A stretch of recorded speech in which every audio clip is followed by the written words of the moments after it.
Mesdames et messieurs, bonsoir. Merci de nous rejoindre pour ce nouveau numéro de Code 24, le magazine francophone de la rédaction de Futur TV, en partenariat avec France 24. Code 24, votre code d'accès à la planète info. Passons tout de suite au sommaire de cette édition. Nous irons à Adiyaman, en Turquie, vivier de l'État islamique, l'organisation djihadiste accusée par Ankara d'avoir commandité les récents attentats contre le parti pro-kurde. Nous parlerons aussi du Guatemala où le lac Atitlan, joyau de la nature, est menacé par la pollution. Dans les années 50, Détroit était la cité phare de l'industrie automobile américaine. Depuis, la crise a durement frappé au point que cette ville du nord-est des États-Unis a dû déposer le bilan en juillet 2013 et se bat désormais pour refaire surface. On vous emmènera également au cœur de l'Auvergne, dans les coulisses de la fabrication des couteaux, un savoir-faire traditionnel qui remonte au Moyen-Âge. Des représentants d'une cinquantaine de nations africaines sont à New Delhi, en Inde, pour un sommet sans précédent. Une nouvelle preuve de l'intérêt que porte le pays à l'Afrique. En Thaïlande, enfin, depuis 1 an et demi, la junte militaire au pouvoir continue sa mise au pas du pays. De quoi inquiéter les militants pro-démocratie qui se préparent à une censure encore plus forte sur Internet et les réseaux sociaux. Au cours des 4 derniers mois, le parti pro-kurde du HDP en Turquie a été la cible de 3 attentats à la bombe, tous attribués par les autorités à l'État islamique. Autre point commun, les assaillants étaient tous originaires de Adiyaman dans le sud-est du pays, une ville considérée comme le nid de Daesh en Turquie. À Adiyaman et dans ses alentours, entre 300 et 500 hommes auraient été recrutés par l'organisation djihadiste pour être envoyés sur le front syrien. Pour certains, le recrutement de kamikazes serait une vengeance de l'organisation État islamique pour les militants tués par les Kurdes syriens associés au PKK lors des prises de Kobané et de Tal Abyad au début de l'année.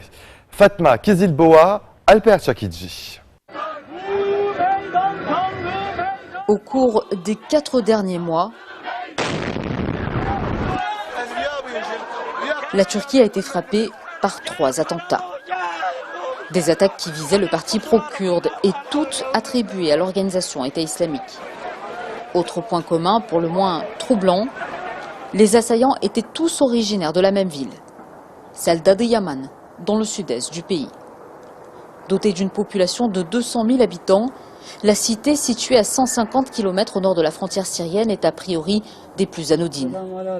Mais au cours des 2 dernières années, plusieurs centaines de jeunes ont quitté Adiyaman pour se rendre en Syrie et former la branche turque du groupe djihadiste. Ramazan Gökay a 2 neveux dans le même cas. Il témoigne au nom des parents qui craignent des représailles. Les familles affirment avoir dénoncé leur fils aux autorités à plusieurs reprises, sans succès. La police leur a dit qu'elle ne pouvait rien faire, qu'ils devaient contrôler eux-mêmes leurs enfants et qu'elle n'interviendrait que s'ils commettaient un délit. C'est ce qu'a récemment réaffirmé le Premier ministre Davutoglu en disant que ces jeunes ne pouvaient être arrêtés avant de passer à l'acte.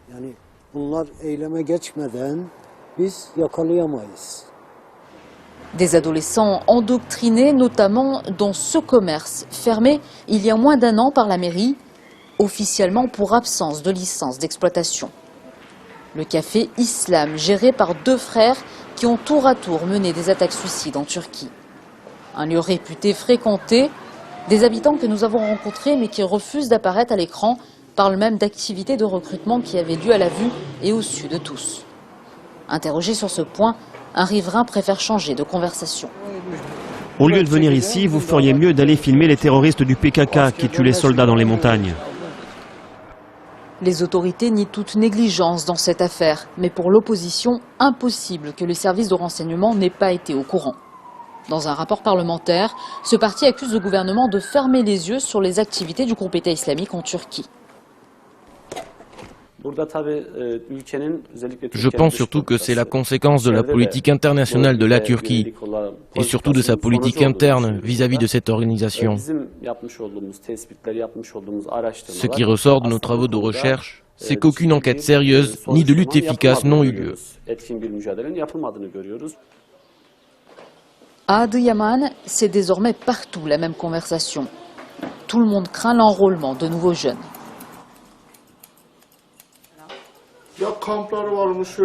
On a entendu qu'il y avait des camps de recrutement, mais comme on ne voit rien, c'est difficile de faire quoi que ce soit. Regardez les cafés de la ville. Ils sont tous pleins à craquer. Les jeunes sont tous au chômage ici et très peu poursuivent leurs études.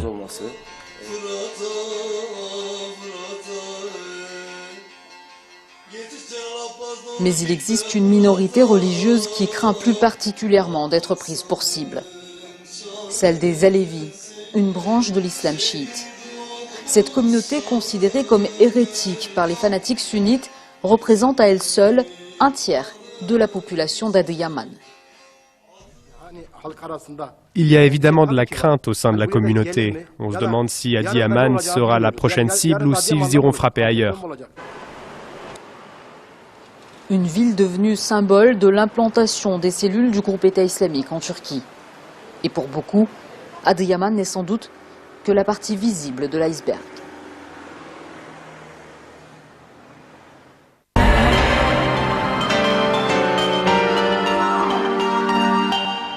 Symbole national au Guatemala, objet d'admiration quasi mystique, le lac Atitlan de 340 mètres de profondeur est le lieu de vie de plusieurs communautés mayas, mais aussi la deuxième attraction touristique du pays. Or, chaque année, quand les températures montent, les algues bleues ou les cyanobactéries fleurissent et créent une masse boueuse, brune, qui dégage de très mauvaises odeurs.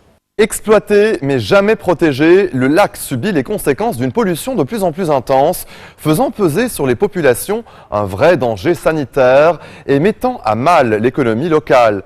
Plusieurs dizaines de millions d'euros sont nécessaires pour éradiquer la menace, mais le Guatemala ne les a pas. Mathieu Commun, Laurence Cuvillier. Les Mayas l'appelaient le nombril du monde. Les volcans majestueux et les eaux profondes du lac Atitlan ont attiré au fil des années les touristes, les écrivains et les chercheurs comme Margaret Dix. Elle étudie le lac depuis plusieurs décennies. Aujourd'hui, elle emmène sa petite armée de biologistes pour une mission bien particulière. Comprendre d'où vient cette nouvelle invasion d'algues qui défigure le lac. ¿Cuál era la profundidad máxima aquí? ¿Dónde está? 298 metros. Ces plantes visqueuses naissent de l'excès de phosphore déversé dans le lac par les eaux usées et les fertilisants. Cette invasion provoquée par l'activité humaine ne fait pas qu'enlaidir le paysage, elle étouffe aussi l'écosystème et bouche les canaux de pompage. Margaret avait déjà observé ce phénomène. En 2009, ces algues sont apparues pour la première fois, un coup dur pour l'activité touristique. Puis elles ont disparu, mais cette année, elles se sont reproduites pour les mêmes raisons.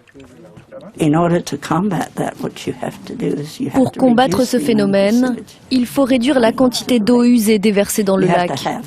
Il faut des stations d'épuration, ou alors il faut appliquer une méthode utilisée aux États-Unis et en Europe, dévier les canaux d'eau usés de ce lac.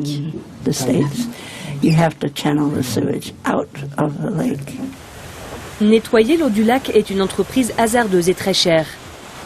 Dans ce pays pauvre, la corruption peut faire manquer bien des cibles. Dans l'une des plus grandes bourgades sur les rives du lac, Panarachel, une station d'épuration a été construite. Mais elle ne peut traiter que 40% des eaux usées de la ville. Et voici ce qui en ressort. Il existe des fonds internationaux pour financer un drainage des eaux usées. Mais l'organisation gouvernementale chargée de protéger le lac n'y a pas encore eu accès. Ce projet aurait pu être mis en place il y a longtemps, mais le processus semble gelé et l'argent n'a pas pu être débloqué à cause des problèmes politiques dans le pays. Et le temps presse. En attendant, des associations locales misent sur la prévention. Les fertilisants sont toxiques pour la terre et pour le lac. Vrai ou faux? Vrai. Après avoir vu les algues envahir son lac préféré en 2009, Tonio a décidé de devenir éducateur. Il aide les enfants à faire le lien entre leur mode de vie et la survie de l'écosystème du lac. Les enfants passent le message aux parents et le changement s'opère peu à peu. Ce n'est plus comme il y a quelques années. Maintenant, les enfants comme les adultes comprennent qu'il ne faut pas faire n'importe quoi avec les déchets et que ce n'est bon ni pour la santé, ni pour l'environnement. Mais si le changement n'est pas rapide et radical, le lac Atitlán ne retrouvera pas sa splendeur d'antan. Vous regardez Code 24, on se retrouve juste après la pause. A tout de suite.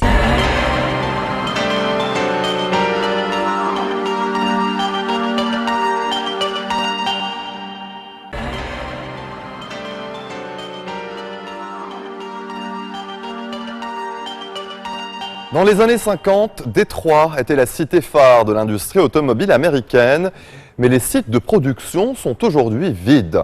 Des usines abandonnées qui symbolisent le déclin d'une ville durement frappée par plusieurs crises économiques. Au point que cette ville du nord des États-Unis a dû déposer le bilan en juillet 2013, incapable de rembourser une dette estimée à 20 milliards de dollars. Par endroits, la nature a repris ses droits. Certains lieux sont envahis par les mauvaises herbes et gangrénés par la criminalité. Mais Détroit n'est pas que misère et la ville est sortie de la faillite. Attirés par l'effondrement des prix des loyers, des investisseurs ont fait leur apparition. Un élan d'enthousiasme clairement visible dans certains quartiers où nouveaux magasins, design, brasseries locales et marchés bio ont fait surface. De jeunes trentenaires saisissent leur chance ici. Les hipsters font des jardins bio en ville, ouvrent des restaurants branchés ou des concept stores. Ils veulent participer à la relance de cette ville qui a fait rêver l'Amérique et qui désormais se bat pour refaire surface, toujours au son des tubes R&B, car la soul music, elle, n'a jamais quitté Détroit. Gallagher Fenwick, Philippe Crowder. Un exode massif et parfois soudain, comme en témoignent des affaires abandonnées par ceux qui ont fui. Par endroits, la ville est gangrénée par la pauvreté et l'insécurité. Le chômage touche 15% des actifs, c'est 3 fois plus que la moyenne nationale. Un univers qui laisse peu d'espoir à ceux qui grandissent ici. Les protéger de la rue, de ses dangers et de ses tentations, c'est l'objectif de celles et ceux qui se mobilisent pour la jeunesse. Coach Sonic vient chercher Damon 5 fois par semaine après les cours.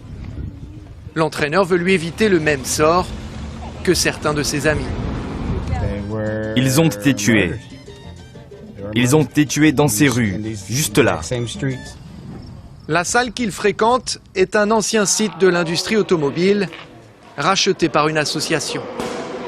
Des installations sportives et scolaires, des jeunes des quartiers sensibles y ont remplacé les machines et les ouvriers. Première étape obligatoire, les cours de rattrapage. Ensuite, Damon peut s'adonner à son sport favori pendant des heures, avec un rêve en tête.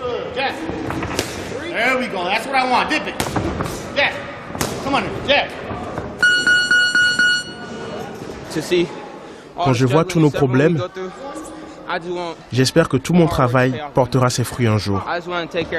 J'aimerais juste pouvoir aider ma mère à s'en sortir.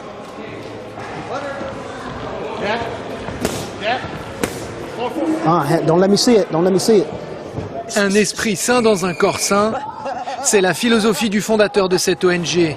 Il affirme que 100% des jeunes qui passent par ici terminent leurs études. Rakim a revu ses cours et ses leçons avant de passer à l'entraînement. Les livres passent toujours avant les grandes boxes, pas d'exception.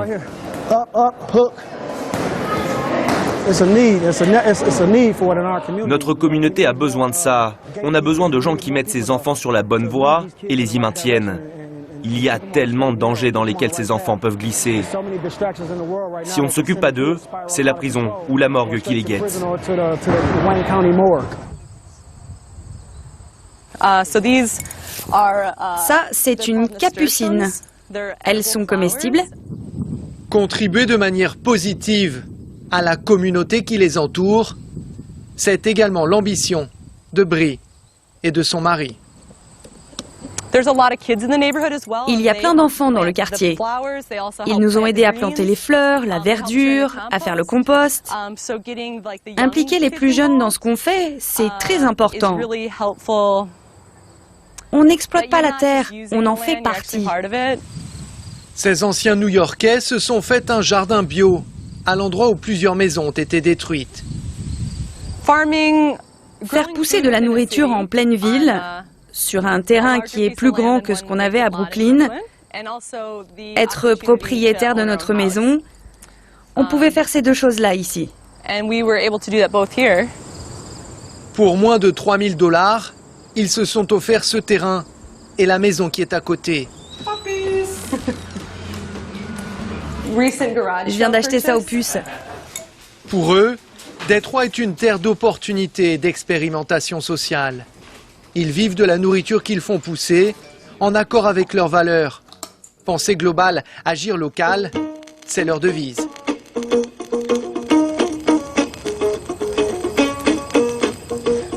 C'est vraiment très intéressant. Ça, c'est de la roquette sauvage. Si on pense à tous les problèmes de la ville, alors on va se sentir débordé. Nous, on concentre nos efforts sur 2 rues. Si ce jeune couple a pu trouver ce logement et bénéficier de ces opportunités, c'est grâce à un programme récemment lancé par la ville.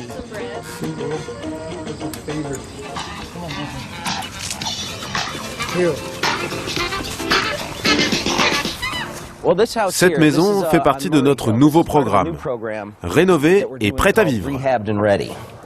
La municipalité a saisi 60 000 terrains et plus de 20 000 maisons qu'elle juge vivables. Elle les vend en l'état à partir de 1 000 $.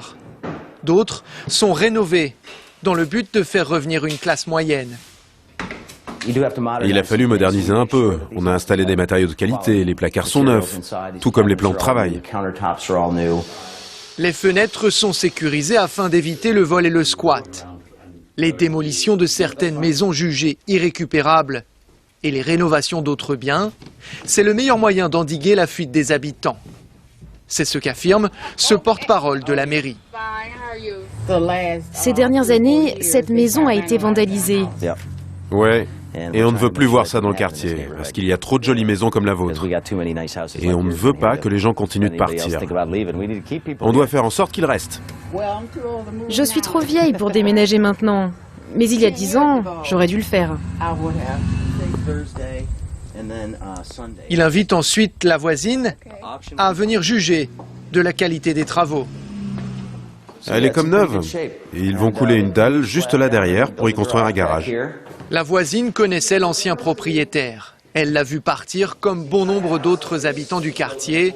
C'était l'époque de la crise des subprimes. Des prêts dans les mensualités se démultipliaient. Il est parti avec les meubles du jour au lendemain. Pourquoi? La même raison que les autres.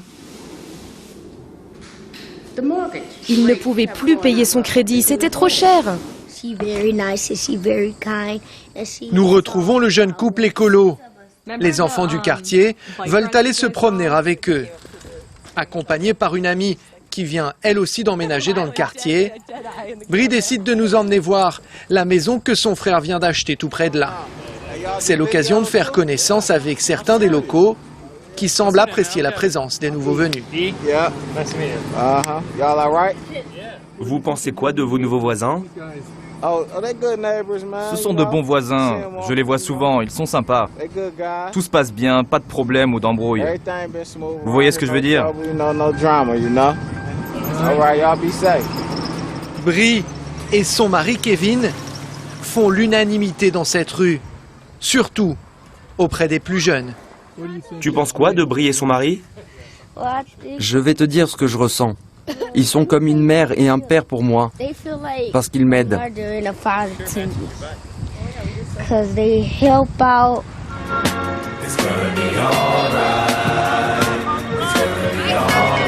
Faire tomber les barrières sociales, raciales et célébrer la diversité, c'est l'un des buts du collectif Slow Roll. Comprendre, rouler lentement. Tous les lundis, des milliers d'habitants de Détroit et de ses environs se retrouvent pour parcourir ensemble la ville à vélo. Ça me libère l'esprit, ça me détend, je profite de la bonne musique et des gens sympas. Tout le monde a peur de venir à Détroit, donc c'est une super initiative. Ça aide. L'organisateur n'aime pas qu'on lui dise que son idée attire essentiellement des gens aisés ou branchés. S'il n'y avait que des hipsters qui participaient, je comprendrais, mais c'est pas le cas du tout. 2 heures de partage à vélo, Mais impossible d'oublier la réalité de cette ville pour autant. Tout au long du trajet, elle se rappelle sans cesse aux cyclistes. Détroit détient encore de tristes records. Elle est par exemple de très loin la capitale américaine des incendies criminels qui se comptent par milliers chaque année. Quelqu'un a voulu s'en servir pour vendre de la drogue. Ils ont brûlé toute la maison pour les décourager de s'installer dans le quartier. Les gens protègent leur quartier comme ça parce que la mairie ne démolit pas ces maisons.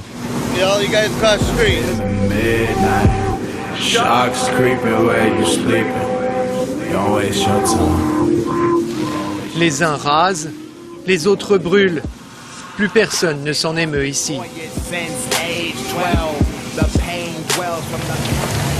On finit par s'y habituer. Les sirènes des ambulances, des pompiers, de la police, les coups de feu, ça finit par devenir une routine. C'est un peu triste, mais qu'est-ce que vous voulez? C'est ma ville, elle est comme ça. I hear people don't know me, so let me say where I'm from. I'm from Detroit, Michigan, that's the village of the slums. Respectful was a trait that I thought I could overcome. Now I have to eradicate the scum, so it's time to be troublesome. Street rappers. Restez des nôtres, on se retrouve après cette très courte pause. À tout de suite.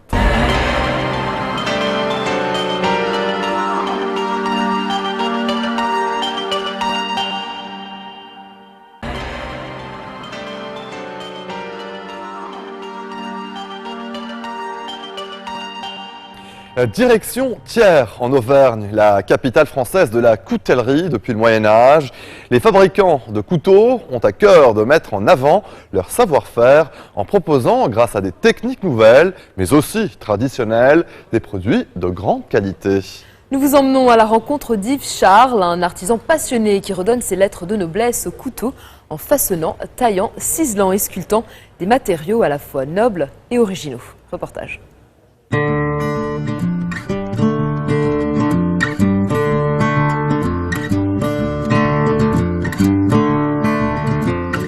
Thiers, capitale de la coutellerie. Depuis plus de 600 ans, nous fabriquons des couteaux.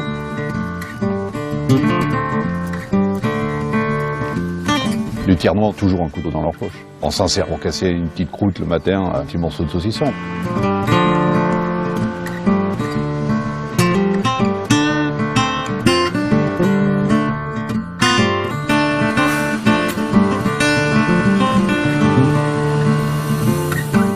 Trouver mes couteaux sur les plus grandes tables, évidemment ça me fait plaisir. Je ne me suis finalement pas éloigné de mon métier de cuisinier, parce qu'aujourd'hui je peux rentrer dans les cuisines des grands chefs étoilés, et je trouve ça très très agréable de discuter avec ces grands chefs que j'admire toujours, mais que je peux rencontrer.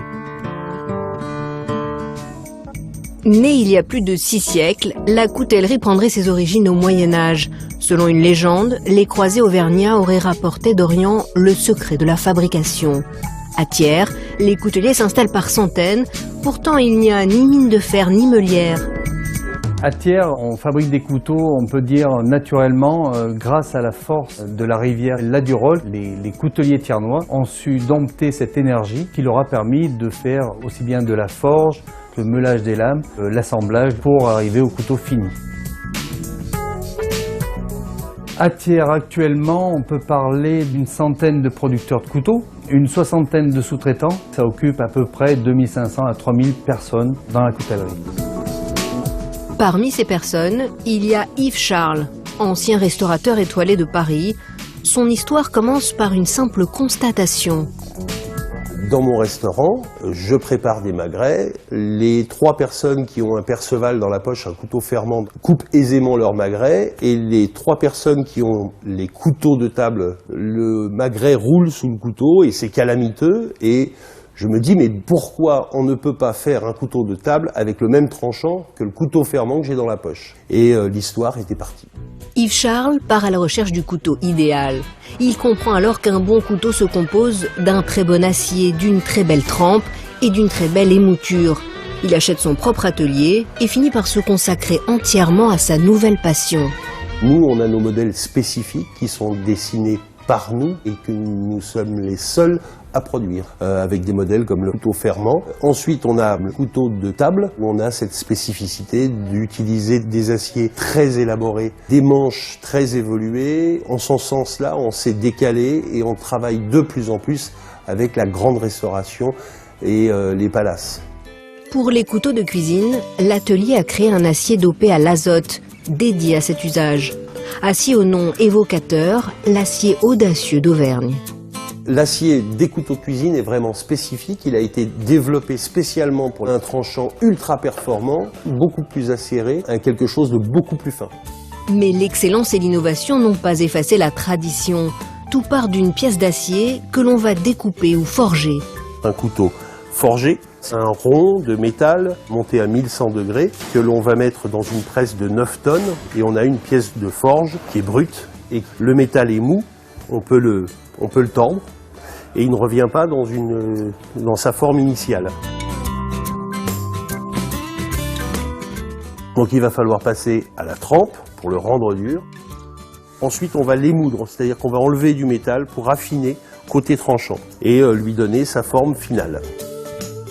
Tous ces couteaux reviennent ici en atelier pour pouvoir être montés, c'est-à-dire mettre un manche, lustrer la lame, apporter un tranchant et le couteau est terminé.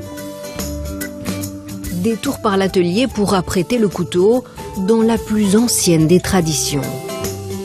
On utilise le cuir de buffle émérisé, c'est ces grandes roues avec du cuir qui est mis en lamelles et sur lequel on va y badigeonner de la colle à poisson qui est très traditionnelle ici.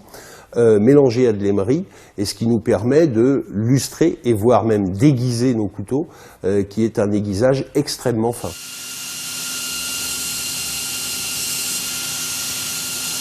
Nous sommes sur une étape primordiale pour le tranchant des couteaux, c'est-à-dire qu'on est sur l'affûtage, geste qui paraît extrêmement simple à réaliser, mais qui demande au minimum 1 an de formation pour l'exécuter parfaitement. On va enlever les parties de métal qui sont débordantes du tranchant et on a un aiguisage qui est absolument parfait. Un couteau aiguisé doit coûter pas moins de ça. Pour certains, le couteau est toujours cet instrument prodigieux qui les accompagne partout, comme pour Frédéric, pêcheur auvergnat. Alors là, on est sur une petite rivière, un petit ruisseau sur les hauteurs de Thiers. Il y a énormément de petites truites qui sont très, très marrantes à pêcher. J'ai toujours mon couteau dans la poche, il me sert pour couper un fil, il y a toujours quelque chose à couper, même des branches, des choses comme ça. On se sert de son couteau, on le remet dans la poche, on a toujours un couteau avec nous. Offrir un couteau n'est pas anodin, ce geste très codifié est empreint d'une forte symbolique. Première communion, c'est le cadeau idéal. Voilà, tiens mon fils, t'as un couteau. Offrir un couteau, c'est dire à son fils, voilà, tu rentres vraiment dans la vie, tu deviens un homme, quoi.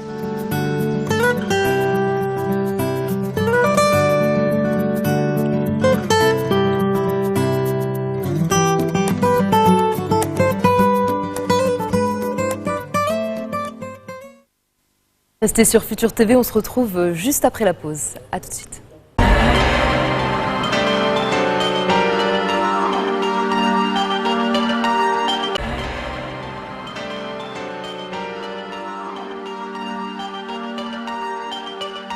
Une cinquantaine de nations africaines participent cette semaine à New Delhi au 3e sommet Inde-Afrique.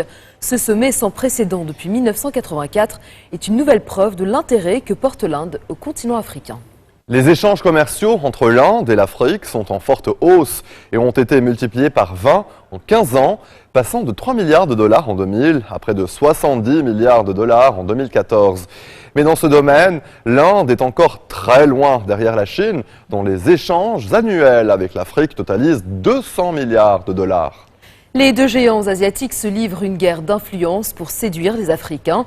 En revanche, les investissements ne sont pas de même nature. Si Pékin est en avance en termes de contrats industriels, Delhi a privilégié des secteurs tels que les infrastructures, l'informatique, la téléphonie, la santé ou encore l'éducation. Sur Habitandon, Constantin Simon et Nishou Kumar. Un professeur seul sur sa chaise, qui parle à une caméra, sans aucun étudiant devant lui. Non, ce cours n'est pas un échec. Les étudiants sont bien présents, mais à des milliers de kilomètres, disséminés dans 48 pays africains. Grâce à ce programme du gouvernement indien, les cours sont projetés par satellite à partir de cette petite salle d'une université de Delhi. Ceci est le studio panafricain. Le Pan African e-Network est l'un des projets diplomatiques les plus importants pour l'Inde. Les autorités ont déjà investi 125 millions de dollars pour connecter les étudiants africains aux institutions éducatives indiennes. L'Inde est une économie émergente et un pays en pleine croissance.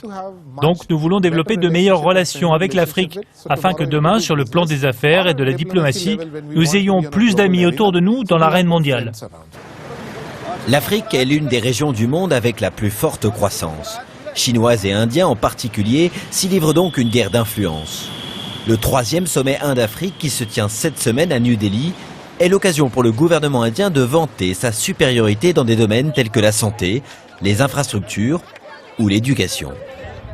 Les diplômes indiens sont de plus en plus prisés par les jeunes Africains. Ils sont actuellement 30 000 à étudier en Inde, plus nombreux que les étudiants européens ou américains. Crispin est arrivé il y a 3 ans pour étudier l'informatique, un domaine où les formations indiennes sont reconnues mondialement. Depuis que je suis venu ici, je me suis rendu compte que l'Inde est le meilleur endroit où être en ce moment. Parce que c'est un pays qui bouge. Et nous sommes témoins de ce mouvement. Ça correspond à ma vision de ce que j'ai envie d'être, ce que j'ai envie de devenir. Le gouvernement n'est pas le seul à chercher à gagner en influence sur le continent africain. Les universités privées, comme celle-ci, cherchent également à faire leur percée. La classe moyenne africaine émergente fournit de nouveaux clients à l'industrie de l'éducation indienne, évaluée aujourd'hui à 100 milliards de dollars par an. Mais pour Lucilla, la qualité de l'enseignement n'est pas toujours au rendez-vous. Si je peux être honnête, je dirais que dans mon université, c'est une sorte de business. Ils nous accueillent ici parce qu'ils veulent de l'argent. Ils s'en fichent de nous. Autre problème pour les Africains en Inde, le racisme. L'année dernière, 3 étudiants nigérians ont été passés à tabac par la foule dans une station de métro à Delhi, sous les yeux des policiers qui n'ont rien fait. Pour Walter, le président de l'association des étudiants congolais, son frère ou ses amis, c'est un souci quotidien, surtout les premières années d'études.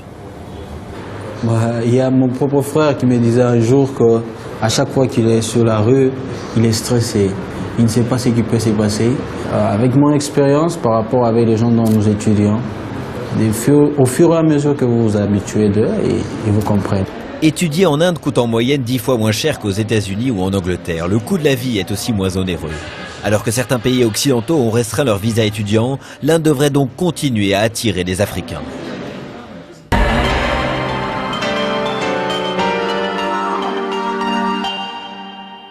Performances économiques désastreuses, attentats terroristes, incertitudes électorales et climat d'anxiété pour des millions de Thaïlandais. La junte militaire au pouvoir depuis 1 an et demi continue pourtant sa mise au pas du pays. Les arrestations d'opposants se multiplient pour des séances d'interrogatoire dans des endroits tenus secrets. L'annonce de la dissolution prochaine de tous les partis doit voir l'arrivée d'une grande formation pro-armée avec pour objectif la création d'un nouvel espace politique. Bref, autant de mesures qui ne sont pas pour rassurer les démocrates thaïlandais. Plus inquiétant encore, l'intention de créer un système de contrôle de l'Internet à la chinoise en Thaïlande. Un coupe-feu géant pour surveiller de près tous les échanges sur la toile, ce qui risque de poser problème pour les plus gros consommateurs de réseaux sociaux de la planète. C'est un reportage signé Cyril Payen.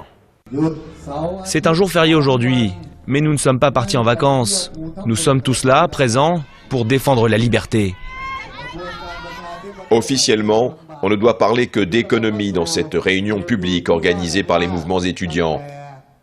Dans les faits, il s'agit surtout d'un rassemblement politique destiné à défier l'interdiction des réunions de plus de 5 personnes dans tout le pays. Non, nous n'avons pas peur d'être là. En 2010, je suis déjà descendu dans la rue, j'ai été blessé dans les manifestations. Je lutterai jusqu'au retour de la démocratie. Les Thaïlandais doivent apprendre à respecter la démocratie. Dans l'Assemblée, des sympathisants des chemises rouges fidèles à l'ancien gouvernement, des déçus du régime militaire et de jeunes militants. C'est une nouvelle phase, je crois. La junte ne sait pas comment faire pour stopper ces réunions. Et en même temps, elle essaye de se normaliser. notamment à cause de l'opinion internationale. C'est pour cela que nous profitons de cette fenêtre pour nous exprimer. Mais qu'on ne s'y trompe pas, ces meneurs des mouvements pro-démocratiques étudiants ont été arrêtés de nombreuses fois. Ils sont désormais sous le coup d'une condamnation à 7 années d'emprisonnement pour rébellion. Oui, je risque la prison, mais cela n'a aucune importance. Ils ne peuvent pas contrôler notre mouvement. Si je disparais, un autre prendra ma place. Ces jeunes Thaïlandais ont évolué depuis les premiers actes de défiance aux généraux putschistes dans les mois qui ont suivi le coup d'État. Plus structurés et organisés, ils sont désormais presque les seuls à donner de la voix dans une Thaïlande mise au pas. Nous partons dans la grande banlieue de la capitale thaïlandaise. Loin du cœur universitaire de Bangkok, personne ne se risquerait à émettre une opinion. Peu importe que j'ai un avis ou pas. Ce que je sais, c'est que je ne veux pas me mêler de politique. Je tiens à mon travail. Car la junte militaire a déployé tout un arsenal de mesures pour étouffer les velléités de contestation. Sri Suwan Janya en sait quelque chose. Ce défenseur de l'environnement vient de sortir d'une session de rajustement d'attitude. Il y avait beaucoup de policiers et une dizaine de militaires, tous des hauts gradés. Ils sont entrés et ont refusé de donner leur nom quand je leur ai demandé. Ils étaient polis et m'ont dit que je n'étais pas en état d'arrestation, mais qu'ils voulaient simplement avoir une discussion de fond sur la situation politique de la Thaïlande. Mais le pouvoir thaïlandais ne veut pas en rester là. Le dernier projet en date est la création d'un pare-feu géant sur la toile, de manière à surveiller tous les échanges sur Internet. Plus de 500 000 sites jugés sensibles sont déjà bloqués, mais le gouvernement est résolu à obtenir un contrôle total. Nous avons rendez-vous avec un militant du réseau Thai Netizen, un groupe clandestin qui depuis quelques semaines s'est spécialisé dans la neutralisation des sites du gouvernement, une nouvelle forme de contestation encadrée par des pirates informatiques anonymes. Voilà, c'est comme cela que l'on procède pour attaquer les sites officiels. C'est assez facile en fait. Ce que je vous montre là, c'est une technique que l'on peut trouver facilement sur Internet pour bloquer les sites. On utilise souvent cette stratégie qui est assez basique. Mais quelle est l'idée derrière tout cela ? Notre volonté est de bien faire comprendre au gouvernement que nous rejetons en bloc ces nouvelles mesures destinées à contrôler l'Internet. Nous voulons empêcher la junte au pouvoir d'accentuer la censure et de mettre en place ce système de surveillance de masse. Alors je n'ai pas l'ambition d'être un héros, vraiment pas du tout. Mais je fais cela simplement parce qu'on essaye de nous voler notre liberté et que tout citoyen de ce pays devrait faire de même, défendre les droits et la liberté. C'est peut-être le paradoxe thaïlandais, une junte militaire qui, à force d'imposer des mesures liberticides, a engendré malgré elle une nouvelle génération d'opposants pro-démocratiques. Pour l'heure, les réseaux sociaux restent accessibles en Thaïlande, contrairement à la Chine. La cyberpolice se contente d'empêcher au cas par cas l'accès à des sites au contenu jugé sensible. Par exemple, le site du journal anglais Daily Mail est ainsi bloqué en Thaïlande depuis la publication d'une vidéo concernant la famille royale. Dans le même temps, la junte a multiplié les poursuites contre les internautes, notamment pour toute publication jugée anti-monarchiste dans ce royaume doté d'une des lois de lèse-majesté les plus drastiques au monde. Un homme a ainsi été condamné en août à 30 ans de prison pour des messages publiés sur Facebook jugés insultants envers la famille royale. Code 24, c'est déjà fini pour cette semaine. Nous vous donnons rendez-vous la semaine prochaine pour une nouvelle fenêtre sur l'actualité internationale. Vous pouvez dès à présent revoir cette émission sur notre site internet. N'hésitez pas à nous envoyer vos commentaires à l'adresse qui s'affiche au bas de votre écran. Excellente suite de programmes sur notre antenne et très bonne soirée. Bonne soirée.